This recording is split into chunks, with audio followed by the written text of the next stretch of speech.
വേട്ടയാടി ജീവിച്ചിരുന്ന ആദിമ മനുഷ്യൻ പിന്നീട് പല പല ഘട്ടങ്ങളിലൂടെ കടന്നു പോയിട്ട് ഒടുവിൽ കോളനിവൽക്കരണത്തിലേക്ക് മാറിയ ഒരു കാലഘട്ടമുണ്ടായിരുന്നു. മനുഷ്യൻ കൃഷികളൊക്കെ നടത്തുക, കൃഷിസ്ഥലങ്ങൾ വേലികെട്ടി സംരക്ഷിക്കുക, പലതരത്തിലുള്ള ധാന്യങ്ങളൊക്കെ അതിൻ്റെ ഉപോൽപ്പന്നമായിട്ട് മനുഷ്യന് ലഭിക്കുക, ഇങ്ങനെയുള്ള ഒരു സാഹചര്യം. അവിടെ നിന്ന് ആണ് നമ്മൾ വിപണി അല്ലെങ്കിൽ മാർക്കറ്റ് എന്ന് പറയുന്ന ഒരു സമ്പ്രദായത്തിലേക്ക് വരുന്നത്. മനുഷ്യൻ ഉൽപ്പാദിപ്പിക്കുന്ന കാര്യങ്ങൾ, അതിപ്പോൾ കാർഷിക വിളകളാകാം അല്ലെങ്കിൽ മറ്റെന്തെങ്കിലുമൊക്കെ ആകാം, ഈ വിളകൾ പൊതുവിപണിയിൽ കൊണ്ടുവരിക, അത് ആവശ്യമുള്ളവർ വാങ്ങിക്കുക. അപ്പോൾ അവരതിന് തിരിച്ച് വിഭവങ്ങൾ തന്നെ അതിന് വിലയായി കൊടുക്കുക. അതായത് ബാർട്ടർ ഒരു സമ്പ്രദായമായിരുന്നു ആദിമകാലത്ത് നിലനിന്നിരുന്നത്. ഒരു എക്സ്ചേഞ്ച്, കറൻസി എന്ന് പറയുന്നത് പ്രാബല്യത്തിലില്ലായിരുന്നു. ഇന്ന് ഈ വിപണി വികസിച്ച് അതിനോടൊപ്പം കറൻസി എന്നുള്ള ഒരു സമ്പ്രദായം വളർന്നു. അങ്ങനെ ഇന്ന് വിപണിയിലെ ബാർട്ടർ എന്ന് പറയുന്ന ആ ഒരു സമ്പ്രദായം, സാധനത്തിന് സാധനം കൊടുക്കുക, സാധനം കൊടുത്ത് സാധനം വാങ്ങിക്കുക, ആ ഒരു സിസ്റ്റം മാറി. എൻ്റെ ചെറുപ്പകാലത്തൊക്കെ തലമുടി വെട്ടാനൊക്കെ ഒരാൾ വീട്ടിൽ വന്നാൽ അയാൾക്ക് കൊടുത്തിരുന്നത് കുറച്ച് നെല്ല്, ഒരു നാഴി അല്ലെങ്കിൽ അങ്ങനെയൊക്കെ അളന്ന് പ്രതിഫലമായിട്ട് നെല്ല് കൊടുത്തിരുന്ന ഒരു കാലഘട്ടമൊക്കെ ഉണ്ടായിരുന്നു. ഇന്ന് കറൻസിയുടെ ആധിപത്യമായി. പക്ഷെ എങ്കിൽ പോലും വ്യക്തികളും വിപണിയും തമ്മിൽ ഒരു പാരസ്പര്യമുണ്ട്. വ്യക്തികൾ വിപണിയെ ആശ്രയിച്ചിരിക്കുന്നു, വിപണി വ്യക്തികളെ ആശ്രയിച്ചിരിക്കുന്നു. കാരണം വിപണിയിലുള്ള ആ പ്രോഡക്ട്സ് അല്ലെങ്കിൽ ഉൽപ്പന്നങ്ങൾ വ്യക്തികൾ വാങ്ങിച്ചു കഴിഞ്ഞാൽ മാത്രമേ അവ വിറ്റഴിയുകയുള്ളൂ. അതുപോലെ തന്നെ വ്യക്തികൾക്ക് അവരുടെ ദൈനംദിന ആവശ്യങ്ങൾക്ക് വേണ്ട ഉൽപ്പന്നങ്ങൾ അത് കിട്ടുവാനായിട്ട് വിപണി അത്യാവശ്യമാണ് താനും. ആധുനിക കാലത്ത് കാർഷിക മേഖലയിലാണെങ്കിൽ കാർഷിക ഉൽപ്പന്നങ്ങൾ വിപണിയിൽ ഉണ്ടാകുന്നു. അതുപോലെ തന്നെ മറ്റു വിപണികളിലൊക്കെ, മറ്റു മേഖലകളിലൊക്കെ, വ്യവസായ മേഖല അങ്ങനെയൊക്കെ വരുമ്പോൾ അവിടെ പലപ്പോഴും കാർഷിക വിളകൾ അല്ലെങ്കിൽ കാർഷിക ഉൽപ്പന്നങ്ങൾ കൊണ്ടുപോയിട്ട് ആളുകൾ അധികം കൊടുക്കാറില്ല. പക്ഷെ എങ്കിൽ പോലും അവിടെയും കാർഷിക വിളകൾ വാങ്ങിക്കാനായിട്ട് ലഭിക്കുന്നതാണ്. നമ്മൾ കടകൾ എന്ന് പറയുന്ന ഒരു സമ്പ്രദായം, അവിടെ നിന്ന് ജനങ്ങൾക്ക് ആവശ്യമുള്ളത് വാങ്ങിക്കാം. പിന്നെ ബാർട്ടർ സിസ്റ്റം അല്ല, പകരം തിരിച്ച് ഉൽപ്പന്നങ്ങളല്ല കൊടുക്കുന്നത് എന്ന് മാത്രം, പൈസയാണ് കൊടുക്കുന്നത്.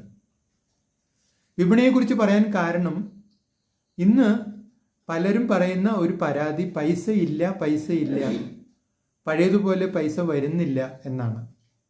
ഇത് ഈ രണ്ടു കൂട്ടരും പറയുന്നുണ്ട്. വിപണിയുടെ പ്രതിനിധികളായ കച്ചവടക്കാർ അല്ലെങ്കിൽ ഉൽപ്പാദകർ, അവരൊക്കെ പറയുന്നുണ്ട് പണമില്ല, പണം വരുന്നില്ല. ഇനി ഇതുപോലെ തന്നെയാണ് വ്യക്തികൾ പറയുന്നത്. വിപണിയുടെ ഉപഭോക്താക്കൾ, വിപണിയിൽ നിന്ന് ഈ ഉൽപ്പന്നങ്ങൾ വാങ്ങേണ്ട വ്യക്തികൾ, അവരും പറയുന്നതാണ് പൈസയില്ല. അപ്പോൾ നമ്മുടെ മാർക്കറ്റിൽ ഒരു പണലഭ്യത കുറഞ്ഞു വരുന്നുണ്ട് കുറച്ച് വർഷങ്ങളായിട്ട്. അതിന് പലതരത്തിലുള്ള ഘടകങ്ങൾ കാരണമാണ്.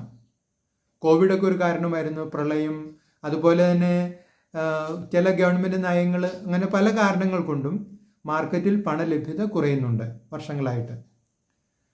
അപ്പോൾ കേന്ദ്ര ഗവൺമെൻറ് ഇതിനെക്കുറിച്ച് ഒരു പഠനം നടത്തിയിട്ട് ഇത് മനസ്സിലാക്കിയിട്ട് ഈ പണലഭ്യത വർദ്ധിപ്പിക്കാൻ വേണ്ടി എല്ലാ തരത്തിൽപ്പെട്ട ജനങ്ങളെയും, എല്ലാ പ്രായക്കാരെയും ഉൾപ്പെടുത്തിയുള്ള ഒരു സ്കീമിന് രൂപം കൊടുത്തിരിക്കുകയാണ്. അപ്പോൾ ഈ സ്കീം അനുസരിച്ച് ഒരു മാസം പ്രായമായ കുഞ്ഞിന് തുടങ്ങി 65 വയസ്സ് വരെ പ്രായമായവർക്ക് വരെ ഈ സ്കീമിൽ അംഗങ്ങളാകാം. അവർക്ക് പരമാവധി വർഷങ്ങളാണെങ്കിൽ 19 വർഷം കഴിഞ്ഞ്, നേരെ മറിച്ച് നേരത്തെ ആണെങ്കിൽ 5 വർഷം കഴിഞ്ഞ് അവർക്ക് ഈ പണം വർഷം തോറും 50,000 രൂപ തുടങ്ങി അതിൻ്റെ ഗുണിതമായിട്ട് 1 ലക്ഷം, 2 ലക്ഷം അങ്ങനെയൊക്കെ ആയിട്ട് പണം കിട്ടുന്ന ഒരു സമ്പ്രദായം അല്ലെങ്കിൽ ഒരു സ്കീം ആരംഭിച്ചിട്ടുണ്ട്. ഇന്ന് നമ്മളൊക്കെ ഒരുപാട് പൈസ ചെലവ് ചെയ്യുന്നവരാ. ഓരോ ദിവസവും എത്രയോ പണമാണ് നമ്മൾ ചെലവഴിക്കുക പല കാര്യങ്ങൾക്കും.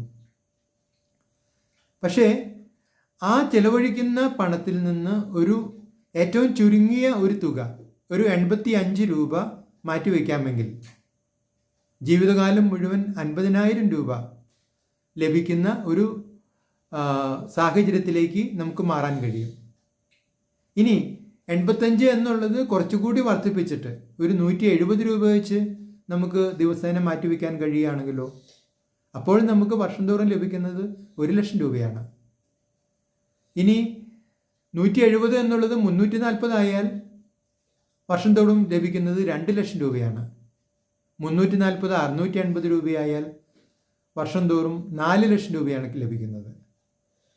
ഇങ്ങനെ എത്ര തുക വേണമെങ്കിലും ലഭിക്കാവുന്ന തരത്തിൽ, വേണമെങ്കിൽ കോടികൾ വരെ ലഭിക്കാവുന്ന തരത്തിൽ നമ്മൾ ഓരോ ദിവസവും മാറ്റിവെക്കുന്ന തുകയുടെ അളവനുസരിച്ച് നമുക്ക് ജീവിതകാലം മുഴുവൻ ലഭിക്കുന്ന ആ പണത്തിൻ്റെ അളവും വർദ്ധിച്ചു വരുന്നു. അപ്പോൾ ഇങ്ങനെ ഒരു പണം മനുഷ്യൻ്റെ കയ്യിലേക്ക്, വ്യക്തികളുടെ കയ്യിലേക്ക് വർഷാവർഷം വന്നു ചേരുമ്പോൾ അവരുടെ പണലഭ്യത വർദ്ധിക്കുന്നു എന്നാണ് കേന്ദ്ര ഗവൺമെൻറ് മനസ്സിലാക്കുന്നത്. പണലഭ്യത വർദ്ധിക്കുമ്പോൾ സ്വാഭാവികമായിട്ടും മാർക്കറ്റിലെ പണലഭ്യതയും വർദ്ധിക്കുന്നു. മാർക്കറ്റിലെ ഉൽപ്പന്നങ്ങൾക്ക് കൂടുതൽ ആവശ്യക്കാർ വരുന്നു, ഉൽപ്പന്നങ്ങൾ കൂടുതൽ വിറ്റഴിയുന്നു. മാർക്കറ്റ് നടത്തുന്ന ആളുകൾക്ക് അല്ലെങ്കിൽ വിൽപ്പനക്കാർക്കും ഉൽപ്പാദകർക്കും ഒക്കെ കൂടുതൽ പണം ഉണ്ടാകുന്നു. ഇതുപോലെ തന്നെ അവർക്ക് കൂടുതൽ പണം ഉണ്ടാകുമ്പോൾ അതിൻ്റെ റിഫ്ലക്ഷനായിട്ട് വ്യക്തികളുടെ കയ്യിലും കൂടുതൽ പണം ഉണ്ടാകുന്നു. അങ്ങനെ വ്യക്തികൾക്കും വിപണിക്കും ഒരേപോലെ ഒരു സാമ്പത്തിക ഉണർവ് ലക്ഷ്യമാക്കിയാണ് കേന്ദ്ര ഗവൺമെൻറ് ഈ സ്കീം ഇറക്കിയിരിക്കുന്നത്. ഏറ്റവും നല്ല ഗവൺമെൻറ് സ്കീമിനുള്ള അവാർഡ് വരെ ലഭിച്ച, അതുപോലെ തന്നെ ഏറ്റവും കൂടുതൽ ആളുകൾ ചേർന്ന, ഒരു വർഷം കൊണ്ട് 1 കോടി ആളുകളൊക്കെ ചേർന്ന ഒരു സ്കീമാണിത്.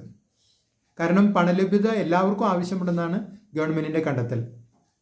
അതിന് പ്രായഭേദമില്ല. 1 മാസം പ്രായമായ കുഞ്ഞിനാണെങ്കിലും പണം ആവശ്യമാണ്. ബേബി ഫുഡിനായാലും ഉടുപ്പുകൾക്കായാലും മരുന്നിനായാലും ഒക്കെ പണം ആവശ്യമാണ്. 65 വയസ്സായ ആളുകൾക്കും പണം ആവശ്യമാണ്.